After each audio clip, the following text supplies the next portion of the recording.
भारत माता की भारत माता की जय हिंद।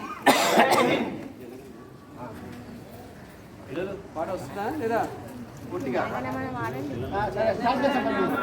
अधिनायक जय हे भारत भाग्य विधाता पंजाब सिंधु गुजरात मराठा द्राविड उत्कल वंगा विंध्य हिमाचल यमुना गंगा उत्कल जलधि तरंगा तव शुभ नामे जागे तव शुभ आशीष मागे गाहे तव जय गाथा जन गण मंगल गायक जय हे भारत भाग्य विधाता जय हे जय हे जय हे जय हे जय Hind.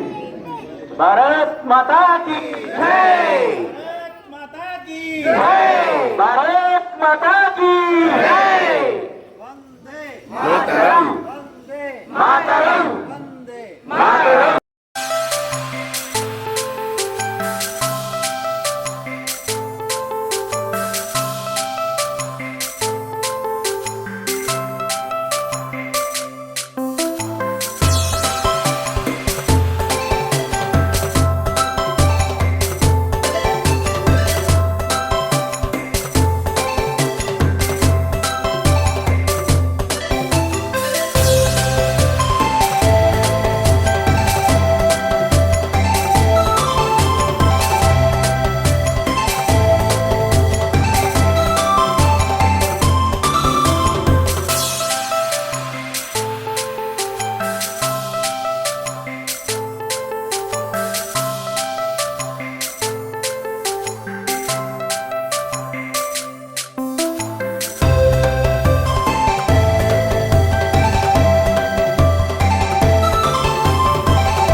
Happy Independence Day to all of you. It is but Happy Independence Day. बोलो भारत माता की जय। बोलो भारत माता की जय। बोलो भारत माता की जय। తెలుగులో చెప్పండి ఒకసారి. జై జై భారత్. భవానీపురం కాలనీ వాసులకి మాటలకి పెద్దలకి సోదరి సోదరులకు చిన్నారి కొన్నారి బాలబాలికలకు ఈనాడు మన 79వ స్వాతంత్ర సమర దినోత్సవ సంబరాలు చేసుకుంటున్నాం. యావత్ భారతదేశంతో పొలగించుకుంటున్నది. ఇప్పుడే మన టీవీలో ప్రధానమంత్రి మోడీ గారు ఒక ఉపన్యాసం విన్నాము. ఎలా ఉందంటే ఒళ్ళు గగురుకొచ్చింది. ఈనాడు మాకే తెలియదు ఆనాడు స్వాతంత్ర సమరం కోసం ఎంతమంది త్యాగదనులు వీరులు సూర్యులు దేశ స్వాతంత్రం కోసం జైలు పాలయ్యి బ్రిటిష్ సామ్రాజ్యం యొక్క నిరంకుశ పాలనలో అణగారిపోయారు, మగ్గిపోయారు. సరైన తిండి లేదు, నీళ్లు లేవు, బట్ట లేదు. మనం మన దేశంలో ఉంటూ పరాయి వాళ్ళకి స్వార్థిగా బతకం. మాకే తెలియదు. మనంతా ఎంతో ధన్యులం. ఎందుకంటే స్వతంత్ర భారతంలో మనం జన్మించాం. స్వేచ్ఛాగాలు పీల్చుకుంటున్నాం. స్వేచ్ఛాగాలు ఏంటి అంత ముందు వాళ్ళు కష్టపడే వాళ్ళు తెలుస్తుంది. సంఖ్యలు వేసేవారు, కాళ్ళకి సంఖ్యలు వేసేవారు, కొట్టివారు గొడవతో. వందే మాత్రం సార్ వందే మంది చెప్పారు. వందే మాత్రం చండా వదిలేసి కొట్టివారు అర్థాలు కాదు. ఆనాడు దృశ్యాలు చూస్తుంటే కళ్ళ నీళ్ళు గారి ఎంత బాధపడ్డారో వాళ్ళ యొక్క త్యాగానికి, అంత దేశం కోసం బ్రతికి మనం ఈనాడు భరించుకునే రోజే ఈ రోజు. ఏదో స్వతంత్ర దినోత్సవాలు జై భారత్ అంటే కుదరదు. మన నరనరాలను దేశభక్తి సత్యగౌడు చెప్తాడు. పంచమాతలు దేహమాత, మన దేహానికి జన్మించడం మన తల్లి మాతృ దేవో భవ. తల్లిని మనం గుర్తించాలి. చిన్నాడు కొన్నాడు పిల్లలకి చెప్తున్నాం. తల్లి ఎంతో కష్టపడి మిమ్మల్ని గర్భంలో పెట్టుకొని అది తిండి తిన్నా తినకపోయినా మీ సంరక్షణ భూమికి వచ్చి నుంచి కళ్ళలో ఉద్దేశం పెట్టుకుని మిమ్మల్ని కాపాడింది. అలాగే తండ్రి అంటే తన దుడ్డు శక్తి అంతా మీకు దారిపోసే పుస్తకాలు బట్టలు మీకు విరామంగా కష్టపడి, అంటే ఇప్పుడు తల్లిని కూడా ఉద్యోగాలు చేస్తారు. అది ఎక్స్పెషల్ కేసు, అందరూ చేస్తారు లేదు. అందుకే తల్లిని గౌరవించాలి, తండ్రిని గౌరవించాలి. గురువు ఆచార్య దేవోభవ, ఇవి పంచపడాలి. అలాగే దేహమాతను గౌరవించాలి. నెక్స్ట్ దేశమాత, మన భారతదేశం. వందే భారత్ అంటే ఉట్టి కాగలదు. దేశం కోసం అవసరమైతే మన ప్రాణాలను సమర్పించాలి. ఇప్పుడు కార్గిల్లో పాల్గొని ఇక్కడ ప్రేమ్ గారు మనకు ఉన్నారు. వారి అనుభవాలు మేమంతా మేము మాట్లాడాలి. వాళ్ళు ప్రత్యక్షంగా ఎంతో కష్టాలు పడ్డారు. ఇన్ని మెట్టుకి బియ్యం ఇస్తారట. ఆ బియ్యాన్ని ఒక నీరు అది అట్లా పెడితేనే ఉడుకుతాయి. ఆ అన్నం నోట్లో పెట్టుకొని ఎక్కాలి, ఎంతో బరువుతో. అలాంటి కొందరు -డిగ్రీలు ఉంటాయి, మంచు పర్వతాలు. అలాంటి వాటిలో దేశాన్ని రక్షించే 24 గంటలు వాళ్ళు కాపాడుతుంటారు. వాళ్ళ ప్రాణ త్యాగం వల్లే మనం ఇంత ఆనందంగా, ఇంత ఆరోగ్యంగా, ఇంత ధైర్యంగా ఉన్నాం, ఇంత నిర్భయంగా ఉన్నాం. డ్యూటీలు వేసుకుంటాడు, పట్టుకోవడానికి జాగా ఉండదు, టెంట్లు ఉంటాయి. ఆ టెంట్లు కూడా ఎప్పుడు ఉంటాయి. మొన్న వరదలు వస్తే కొట్టుకొస్తుంటాయి. అంత కష్టపడి సేవ చేస్తున్నాడు. అందుకని రాజభాష జై జవాన్ జై కిసాన్. అన్నదాతలు మరి తింటే డబ్బు తెలియదు, బంగారు ముద్ద తెలియదు, అన్నాన్ని పండించే రైతుకు మనం వీడివాళ్ళు. ఇవన్నీ ఫస్ట్ దేహమాత, దేశమాత, నెక్స్ట్ గోమాత. గోవులో అన్ని దేవతలు, సకల దేవతల స్వరూపం గోమాత. ఒక్క గోమాతకు పూజిస్తే సకల దేవతలు పూజించేటే. మనకి అందుకే పురాణాలు ఉంటాయి. కామదేవం, నందిని, ఎన్నెన్నో తల్లి గోమాత. గోమాత డబ్బులు పెట్టండి, ఇంకా తోటకూర పెట్టండి మీకు ఖాళీగా ఉన్నప్పుడు. ఎంతో మనకి మంచి జరుగుతుంది. గోమాత, దేహమాత, దేశమాత, గోమాత, భూమాత.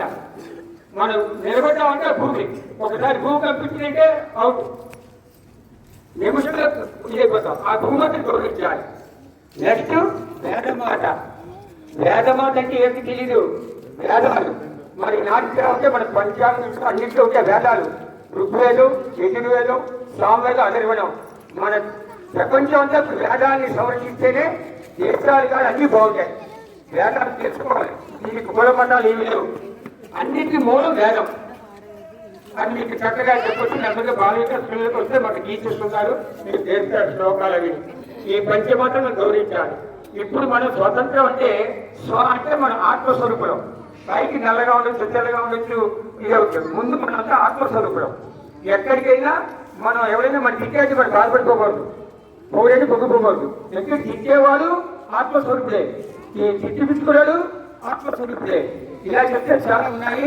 ఇంతవరకు నాకు అందరికీ మీ అందరికీ మరొక మారు 79వ స్వతంత్ర దినోత్సవ శుభాకాంక్షలు తెలుపుతూ, ఇక్కడ 2 టీచర్స్ ఉన్నారు. వాళ్ళ యొక్క అనుభవాలు, ఎందుకంటే వాళ్ళ దగ్గర మేము నేర్చుకోవాలి.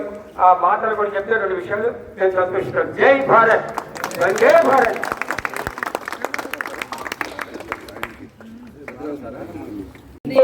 మాతరం. భారత్ మాతా కీ. కాలనీ వాసులకి, పిల్లలకి, పెద్దలకి, లేడీస్ జెంట్స్ అందరికీ 79వ స్వాతంత్ర దినోత్సవ శుభాకాంక్షలు. ఆల్రెడీ స్వాతంత్ర దినోత్సవం గురించి అన్ని చెప్పారు సార్. ఓకే, మెయిన్గా తీసుకుని అదొకటి మిస్ చెప్పలేదని చెప్తున్నాను. జెండా మంత్రం చేస్తారా చూస్తారు కదా. జెండా ఎవరు స్టార్ట్ చేస్తారు, ఎవరు కనిపెట్టారు జెండా కలర్స్ అవన్నీ తెలుసు కదా. పిల్లలు మీరు వెరీ గుడ్. పింగళి కదా. ఆయన కూడా ఎప్పుడు 1921లో కనిపెడితే 47కి మనకు ఎగరేసుకోగలిగాం. అన్ని సంవత్సరాలు పట్టింది. అంటే ఏదన్నా పట్టుదలతో ఉండి ఇప్పుడు కాకపోతే రేపు కాకపోతే మనం నెక్స్ట్ జనరేషన్. ఆయన అలా వెనకం చేయాలి. 21లో కనిపెడితే అన్ని సంవత్సరాలు ఆగారు. సరే, అంటే ఆయన కూడా అంత పెద్ద ఆయన దానికి అంత ఇంపార్టెన్స్ ఇచ్చారేంటి. ప్రతి కలర్కి ఇంపార్టెన్స్ ఉంది కదా. సైజు కూడా కాషాయం, ఆరెంజ్ రిప్రజెంట్స్ మర్చిపోతే ఏం కాదు, ధైర్యం, సాహసం ఇట్లా కదా. అలాగే తెలుపు, వైట్ అంటే పీస్, శాంతి, సత్యం, తెలుగులో కదా, శాంతి, సత్యం. గ్రీన్ పరాక్రమం, సస్యశ్యామలం, సాఫల్యం, ఇవన్నీ. మధ్యలో ఏముంటది? బ్లూ, అశోక చక్రం, అది సనాతన ధర్మ అని తెలుసు. అందులో ఎన్ని ఉంటాయి లైన్స్? Very good, 24. అది 24 రిప్రజెంట్స్ ఏంటి? 24 గంటలు సనాతన ధర్మాన్ని పాటిస్తూ మన దేశాన్ని కాపాడుకోవాలి. క్లాప్స్ పెట్టండి సార్. 24 రీజన్, 24 గంటలు మనం సనాతన ధర్మాన్ని కాపాడుకుంటూ ఉండాలి. అంటే స్వాతంత్రం 40 ఏళ్ళు వచ్చింది కరెక్టే, కానీ దాన్ని ఎంతవరకు కాపాడుకుంటున్నాం ఇప్పుడు? నిజంగా అంత కష్టపడి వాళ్ళు 100 ఏళ్ళు కష్టపడి ఇచ్చారు, కానీ 100 ఏళ్ళు కూడా ఇంకా అవ్వలేదు. మనం ఇంకా ఎలా ఉంటున్నామో ఇప్పుడు. స్వాతంత్రం నాకు తెలిసి ఎక్కడ వచ్చిందంటే పిల్లలకి ఇళ్లలో వచ్చింది అంతే, వాళ్ళు ఇష్టం వచ్చింది చెయ్యొచ్చండి. అది మాత్రం ఎక్కువ వచ్చేస్తుంది, జనరేషన్కి ఆ స్వాతంత్రం బాగా వచ్చేస్తుంది, మిగిలింది కాకపోయినా కదా. అలా కాకుండా టోటల్గా దేశానికి, అంటే అట్లీస్ట్ ఇంతకుముందు కూడా చెప్పారు, దేశం అవన్నీ కాకపోయినా మన కాలనీ కన్నా అట్లీస్ట్ ఏదో ఒకటన్నా చిన్న పనన్నా చెయ్యాలి ఏడాదికి ఒకసారి అని అనుకోవాలి, తెలిసిందా? అందుకని నేను ఎగ్జాంపుల్, ఇప్పుడు మా మనవాడు ఫస్ట్ క్లాస్, సెకండ్ క్లాస్ అయ్యింది లాస్ట్ ఇయర్ కూడా. అట్లీస్ట్ మీ అన్ని రఫ్ నోట్బుక్స్ ఉండిపోతాయి కదా, చాలా పేజీలు ఉండిపోతాయి కదా ఇయర్ అయ్యాక. ఇట్లా మీరు పేపర్లు తీసుకుని వస్తే ఇట్లా బుక్స్ కుట్టి జస్ట్ సెకండ్ క్లాస్ పిల్లోడివి ఇన్ని మిగిలి మా మనోడి లాస్ట్ ఇయర్ 4 బుక్స్ కుట్టా. అంటే 4 బుక్స్ అంటే నేను తీసుకెళ్ళి ఎక్కడో పంచి పెట్టలేను కదా, వాడే ఏదో పిచ్చి గీతం గీస్తున్నాడు. సో అలా కాకుండా మనం అందరి దగ్గర ఉంటాయి ఇయర్ ఎండింగ్ కదా, మీరు కరెక్ట్గా వాడుకుంటుంటే పర్లేదు, అనవసరం పడిస్తే అట్లీస్ట్ నెక్స్ట్ సమ్మర్ హాలిడేస్ తర్వాత మనందరం కలిసి అందరి దగ్గర కలెక్ట్ చేస్తాం. మీరు కలెక్ట్ చేస్తే మేము లేడీస్ అందరం కూర్చుని కుడతాం, ఇవన్నీ నేనే కుట్టాను. అలా ఇక్కడ కూర్చుని కుడతాం. అంటే 100 మినిమం అంటే 100 పుస్తకాల పైన వస్తాయి నాకు తెలిసి. కాలనీ పిల్లల దగ్గర మిగిలే పేపర్ జస్ట్ మిగిలి అది రఫ్ నోట్ బుక్స్గా ఇస్తే అట్లీస్ట్ మీకు ఒకసారి ఇచ్చి చూడండి, వెళ్ళి గవర్నమెంట్ స్కూల్లోనూ ఆర్ఫనేజ్లో ఎక్కడ పిల్లలకి ఎంత సాటిస్ఫాక్షన్ ఉంటుంది. అట్లీస్ట్ ఒక్క పనన్నా అలా మనం అంటే ఏంటి, ఓకే ఈ రోజు ఇలా మంచి పనికి పూనుకున్నాము, అట్లీస్ట్ కొంత వాళ్ళకన్నా. మీరు అంతకంటే దేశానికి ఏం చేస్తారా? ఏమైనా చేసేస్తున్నారా దేశానికి? లేదు కదా. దేశం అంటే ఎక్కడో వెళ్ళి దేశ గవర్నమెంట్ చేయడం కాదు, అట్లీస్ట్ మన కమ్యూనిటీలో మన కాలనీ గురించి అట్లా మనం ప్రతి మంచి పని దేశానికి ఉపయోగపడుతుంది. ఏంటి, డూ అగ్రీ? చేద్దామా నెక్స్ట్ సమ్మర్ హాలిడేస్ లో? సే ఎస్ గట్టిగా, ఎస్ కలెక్ట్ చేద్దామా? సరే, అట్లీస్ట్ అందుకని నేను చెప్పదలుచుకుని అది ఆ ఒక్క పని అన్నా నెక్స్ట్ సమ్మర్ హాలిడేస్ లో చేద్దాం. మీరు అన్ని జాగ్రత్తగా తీసి ఉంచితే, కట్ చేసి ఉంచితే మేము వచ్చి మనమే ఎవరన్నా 4 వెళ్ళి కలెక్ట్ చేస్తాము. లేడీస్ అందరూ వచ్చి ఇక్కడ బుక్స్ కొట్టి పంచి పెడతాం, సరేనా? ఓకే. అందుకని జస్ట్ ఇప్పుడు స్వాతంత్రం గురించి మిగిలిన అన్ని పెద్ద పెద్ద అన్ని అవసరం లేదు, మీ స్కూల్లో వింటారు, ఇక్కడ విన్నారు, కానీ ఇలా 1-2 పనులు చేద్దామని నిర్ణయం తీసుకోండి. ఇంకొకటి అదే అంటే చెప్పినట్టు ఫ్లాగ్స్ మళ్ళీ తర్వాత ఎక్కడ పడితే అక్కడ పడేయద్దు. మీ చేతి అంటించినవి కూడా అయ్యాన్ని కూడా జాగ్రత్తగా తీసి లోపల పెట్టండి. లేకపోతే కానీ రోడ్డు మీద ఫ్లాగ్ కనపడకూడదు. పోనీ అది ఒక్క పని చేయండి, దేశానికి ఉపయోగపడే పని అది. మనం మంచి చేయకపోయినా చెడు చేయకూడదు కదా. అంటే మన దేశాన్ని మనమే ఇన్సల్ట్ చేసుకున్నాడు. ఫ్లాగ్ ఎక్కడైనా అదో చెత్త కుప్ప మీద అక్కడెక్కడ పడి ఉంటుంది, అది మాకు ఒకవేళ పొరపాటున వేరే వాళ్ళు ఎవరన్నా పడేస్తే అట్లీస్ట్ తీసేసేయండి. మీరు ఆ పనన్నా చేయండి. మీరు పడేరు కరెక్టే, ఇప్పుడు విన్నారు కాబట్టి, కానీ ఎవరన్నా పడేశారు ఎక్కడో కనిపించింది, వెంటనే తీసేసేయండి. దాన్ని తెలిసిందా? రోడ్డు మీద అక్కడ ఎక్కడ ఫ్లాగ్స్ ఉండేలా చూడండి. అర్థమైందా? మీరు పడేరు కానీ పడేసింది కనిపిస్తే మాత్రం తీసేసేయండి. ఓకే. ఇంకా మిగిలిపోతే అట్లీస్ట్ లాస్ట్ ఇయర్ అనౌన్స్ చేశాను ఏదో ఎంకరేజ్మెంట్ కోసం. అంతే, మన కాలనీలో 10th క్లాస్ అందరిలోకి హైయెస్ట్ మార్క్స్ ఎవరికి వచ్చినాయి తెలుసా మీకు? ఆల్రెడీ ఎవరికి వచ్చినాయి? రామైత్రా, ఇదో ఈ పాప పేరు మధుప్రియ. క్లాస్.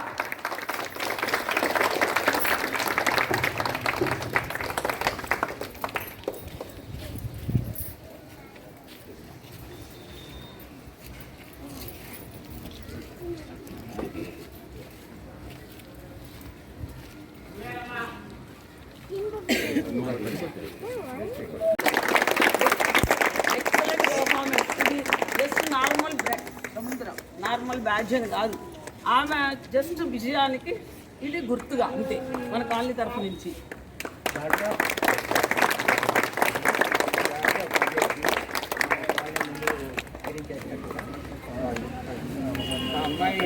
మండలానికే ఫస్ట్ వచ్చింది. ఏం లేదు అంటే స్మాల్ టోకెన్ అంటే 5,000 రూపాయలని అనౌన్స్ చేశాను. మా నాన్నగారి పేరు కందుల ఆనందరావు గారు. ఆయన ఎడ్యుకేషన్ చాలా ఇంపార్టెన్స్ ఇచ్చేవారు. సో ఆయన జ్ఞాపకార్థం ఆ అమ్మాయి కలిసారు. జస్ట్ స్మాల్ ఇలాగే మా కాలనీ పేరు నిలబెడుతూ తర్వాత కూడా మళ్ళీ ఇదే వస్తూ ఉంటాయి. ఎప్పటికైనా ఆలోచిస్తాం. వాళ్ళ పేరెంట్స్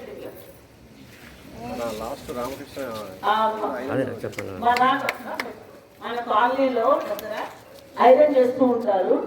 ఆమె వాళ్ళ అమ్మాయిని వాళ్ళ పేరెంట్స్ అంత బాగా తెలుస్తారు. అంటే ఏమర్థమైంది, చదువుకోవాలని ఇంటెన్షన్ ఉంటే ఎక్కడన్నా ఎలా అన్నా ఉంటే చదువుకోవచ్చు.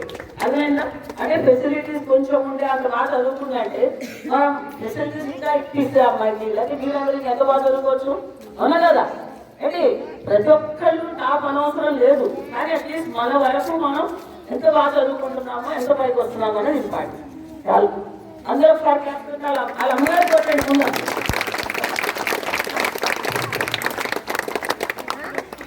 అయ్యో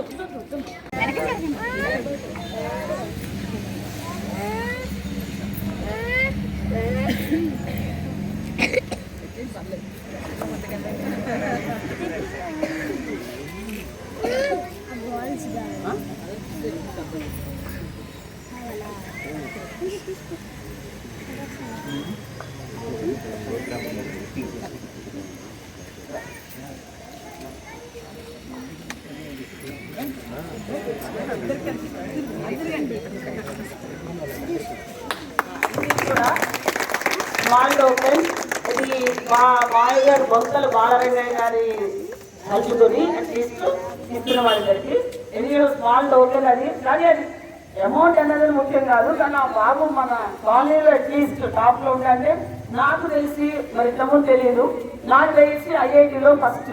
మరి ఇప్పటి వరకు అదే నేను ఉండొచ్చు, నాకు తెలియదు ఇంకా తినేసేమో. గత 15 ఏళ్ళ నుంచి అయితే మాత్రం ఐఐటీలో ఎవ్వరు జాయిన్ అవ్వలేదు మన colony. Really I'm very happy. ఇక్కడ కంది ఐఐటీలో జాయిన్ అయ్యాడంట అట్లీస్ట్. సో మిగిలిన అందరూ ఇన్స్పిరేషన్తో అలాంటి ఇన్స్పిరేషన్తో మంచిగా చదువుకోవాలి. సరేనా? Okay, thank you.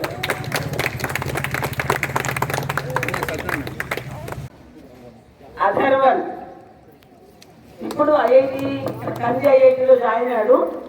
అప్పుడు ఈ అమ్మాయి మార్కులు అది మీకు తెలిసిన చెప్పలేదు. 600కి 587 587 మార్కులు వచ్చినాయి. ఎక్కడ చూడాలి అలా మన మండలానికే ఫస్ట్ అంట. అది మన కాలనీకి ఎంత ప్రతిష్టో చూడండి. మరి నాట్ ఓన్లీ కాలనీకి మొత్తం మండలానికే టాప్ లో నుంచి మన కాలనీ అమ్మాయి. అది గొప్పదనం. అలాగే అదర్వన్కి మార్కులు 993 అవుట్ ఆఫ్ 1000. ఆయన కాలేజ్ లో ఉన్నట్టున్నాడు. సో పేరెంట్స్ ఇద్దరు రావాల్సిందే.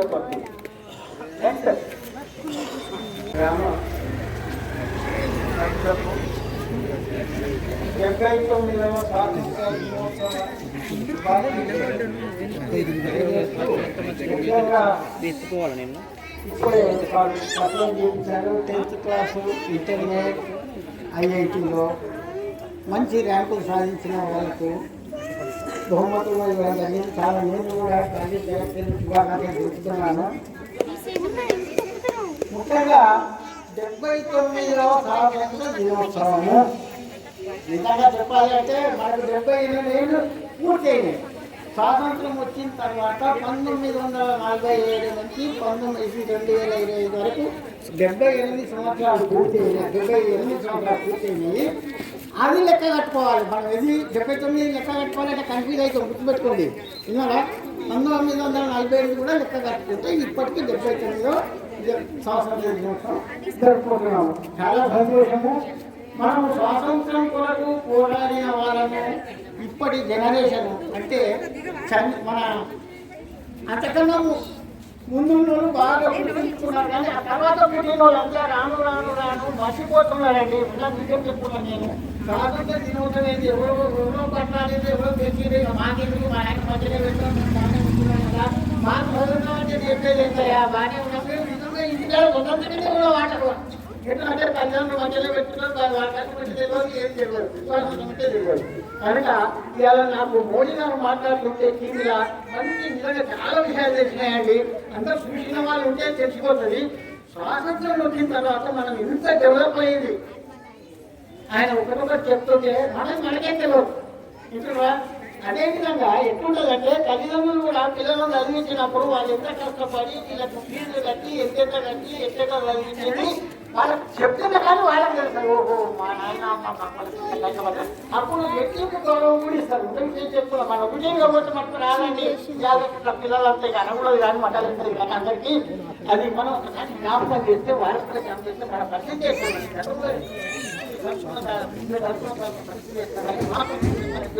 కొంచెం వాళ్ళకి ఏమవుతుంది అంటే జ్ఞానోదయం కావాలి ఇక్కడ వాళ్ళకు కొంచెం ప్రజలను కూడా పనిచేసుకుంటారు ఎందుకంటే ప్రజలకు కూడా సేవ చేసే అది ఏర్పడుతుంది అయితే ఇవన్నీ ఇచ్చిపెట్టండి ఇప్పుడు స్వాతంత్రం వచ్చిన తర్వాత ఎందుకు చెప్పాలంటే స్వాతంత్రం మనం పోరాడిన వాళ్ళు ప్రాణాలు అర్పించిన వాళ్ళు మనం మర్చిపోతున్నామండి అధికారంలో ఉన్న వాళ్ళని చూపెట్టినాం కానీ ప్రాణాలు చిన్న వయసుని చెల్లించిన వాళ్ళు అదేంటి నాయకులు కానీ భగత్ సింగ్ కానీ ఇంకా చాలా మంది ఉన్నారండి ఝాన్సీ లక్ష్మీబాయి నుంచి 1947 వరకు అంటే 1857 నుంచి 1947 ఏళ్ళు వరకు స్వాతంత్రం కొరకు పోరాడి ఎంతో మంది ప్రాణాలు అర్పించినాడు వాళ్ళను రాను చరిత్ర కూడా మర్చిపోతుంది నిజం చెప్పాలంటే చరిత్ర కూడా అది లేకుండా పోతున్నారు ఎందుకు వచ్చిన బాధ అనుకున్నారు మరి ఏమనుకున్నారు దాని కారణాలు వేరే ఉంటాయి అనుకోండి అది చెప్పకూడదు మీటింగ్ కనుక అప్పటి నుండి ఇప్పటి వరకు ఎంత సాధించమంటే మోదీ గారు చెప్తుంటే ప్రధానమంత్రి గారు మనము స్వయం సమృద్ధి ఆహార రంగంలో కూడా స్వయం సమృద్ధి సాధించడం ఇది చాలా గొప్ప విషయము అంతవరకు అమెరికా మీద భారత్ మీద ఆధారపడింది అదేవిధంగా మనం ఇండస్ట్రియల్ లెవెల్ కూడా బాగానే వచ్చేసాము సైనిక వాళ్ళు తయారు చేయడంలో కూడా స్వయం సమృద్ధి సాధించాము మెయిన్గా మందులని నిజంగా చెప్పాలంటే మెడిసిన్లో కరోనా వచ్చినప్పుడు ఎంతమంది చచ్చిపోయినట్టు వరల్డ్కి అందించింది వరల్డ్ కంటుగా నాకు తెలిసిన కానీ వరల్డ్కు కరోనా వ్యాక్సిన్ మనమే అందించిన మొత్తం అన్ని చేశారు ఇట్లా అదొకటి చాలా గొప్పదండి అది తర్వాత ఐటీ రంగంలో అండి ఇప్పుడు ఐటీ రంగంలో డెవలప్ అయ్యాము రేపు కొత్త ఏ ఆర్టిఫిషియల్ ఇంటెలిజెన్స్ కింద కూడా మనం ఇక్కడ మనం బాగా డెవలప్ అవుతామండి వాళ్ళు చేసే కృషి అట్లా ఉన్నది మన సింధూరు కార్యక్రమం సింధూరు అప్పుడు ఆపరేషన్ సింధూరు కూడా ఒక దేశాన్ని 4 రోజుల్లో ఓడించామంటే మన సంపత్తి సైనిక సంపత్తి ఎంత డెవలప్ అయిందని మనం ఒకసారి ఆలోచన చేయాలి ఇటువంటిది మోదీ గారు చెప్పిన అన్ని విషయాలలో ఆయన చెప్పిన మనం కూడా మన పిల్లలకు కానీ మనకు కానీ ఆయన సపోర్ట్ చేసుకుంటూ అంటే ఎలక్షన్ విషయం ఆయన చెప్పలేదు ఆయన చేసి మంచి మనకు సపోర్ట్ చేసుకుంటూ మా స్వాతంత్ర దినోత్సవాన్ని మనం కూడా అమెరికా కావాలని కోరుతూ నేను ఓటిస్తున్నాను.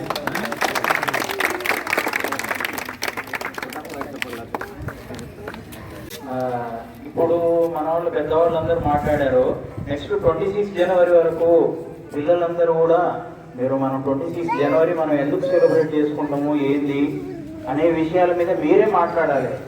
మీరు ఎప్పుడైనా సరే పాటలు పాడండి, స్పీచెస్ ఇవ్వండి. మీరు అలా చేస్తేనే మీకు స్టేజ్ ఫియర్ ఉండదు.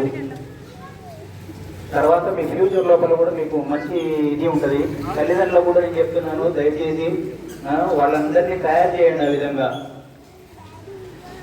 Thank you. 79 ఇండిపెండెన్స్ డే శుభాకాంక్షలు. నేను ఆల్మోస్ట్ 20 years ఎయిర్ ఫోర్స్లో సర్వ్ చేశాను. 89 to 2009. తర్వాత ఇప్పుడు కూడా సర్వీస్ సెక్టర్లోనే ఉన్న బ్యాంకింగ్ సెక్టర్. ఇండిపెండెన్స్ అనేది మన దాంట్లో ఇంపార్టెన్స్ మనకి తెలియదు, బట్ ప్రతిరోజు పోరాటమే. మనం ప్రతిరోజు పోరాటమే. పిల్లలు ఈ రోజుల్లో మొబైల్తో పోరాడుతున్నారు. మొబైల్స్ తక్కువ చేయండి. ఫ్యామిలీస్తో కూర్చున్నప్పుడు కనీసం మొబైల్స్ తక్కువ చేసి ఇంటి విషయాలు మాట్లాడాలి. What are the problem discuss చేయండి. సో దట్ మన future, Indian future will be bright. మీ అందరు పెద్దలకి అందరు అటెండ్ చేశారు, పిల్లలందరూ వచ్చారు. Vote of thanks to all the committee members, పెద్దలకి, లేడీస్ అండ్ పిల్లలు. జై జై భారత్. बोलो भारत माता की जय, बोलो भारत माता की जय, बोलो भारत माता की जय. Thank you.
Hello hello